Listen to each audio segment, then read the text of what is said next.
11ാം വയസ്സിൽ ഞാൻ വീട്ടിൽ വന്ന് കയറുമ്പോ നിങ്ങളുടെ ഭാര്യ അടുപ്പത്ത് വെച്ചിരുന്ന ചട്ടിയില് വറുതിയും കണ്ണീരും മാത്രം ഉണ്ടായിരുന്നുള്ളൂ. വയറ് കാഞ്ഞിട്ടുള്ള ഇവന്റെ ഇവൾ കരച്ചിൽ കേട്ടപ്പോ എന്റെ വിശപ്പ് ഞാനങ്ങ് മറന്നു. അന്ന് ഈ ലോകത്തോട് തോന്നിയ വാശിന്നാ ഈ പണിക്കരുണ്ടായത്.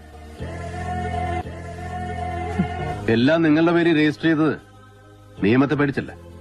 അതിലൊരു സുഖം ഉണ്ടായിരുന്നു, നിങ്ങൾക്ക് വേണ്ടി ജീവിക്കുന്നതിലുള്ള സുഖം. പിന്നെയും പിന്നെ എന്നെ വിശ്വസിച്ച് ജയിപ്പിച്ച് ജനങ്ങളെ വഞ്ചിക്കുമ്പോ സമാധാനിക്കാനുണ്ടായിരുന്ന എന്റെ ന്യായം എന്റെ കാതിൽ കേട്ട നിങ്ങളുടെ വിശപ്പിന്റെ നിലവിളിയാ.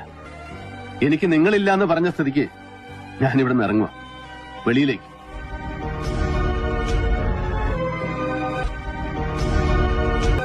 ഇങ്ങനെയൊക്കെ നിന്നെ കൊണ്ട് ചിന്തിപ്പിച്ചതിനും പറയിപ്പിച്ചതിനും ജനിപ്പിച്ച തന്തയെ ശപിക്കുന്ന ഒരു ദിവസം വരും സോമ. ഈ പണിക്കര് കൊളുത്തിയാ കൊളുത്തിയതാ. നിന്റെ കൊരവള്ളി വലിച്ചു വെളിയിലിട്ടിട്ടേ ചൂണ്ട പുറത്തിറക്കത്തുള്ളൂ. അച്ചിയുടെ അടിപ്പാവാട കഴുകുന്ന CI അളിയന്റെ ബലമൊന്നും ഒരു ബലമല്ല സോമ. നിന്റെ